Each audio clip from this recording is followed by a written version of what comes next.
आज्ञा यहाँ हूँ आपणकर साहुसाही और सुंदरपुर मठ जाऊँगी। यहाँ हूँ रघुवर दास मठ, बहुत पुरातन मठ, 500 वर्षर ये हूँ मठ।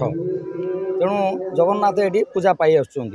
ये जो नौका बंधन महोत्सवटी आम 10-12 वर्ष है आरंभ करूँ। बड़ आडंबरपूर्ण भाव में साधु पु मैंने आसुँच। साधु पु मैंने वंदापना करी से बोईतर जीवाई से आम सब समस्त जाऊँ। साधु पु मैंने जो वाणिज्य उद्देश्य नहीं से वाणिज्य करने जाऊँ। भद्रकू आखरणी भितर ये तो गोटे ये जो कार्यक्रम एक निरा कार्यक्रम, ये कार्यक्रम ये नाला। तेणु जेहेतु पूर्वपुरुष मैंने आगु जाबा बाली बर्ण्य एमाने जाई वाणिज्य बेपार कर फेरुले से उत्कलीय परंपरा को उज्जीवित करने मन पकड़ापी आज ये कार्यक्रम आम कर 10-12 वर्ष।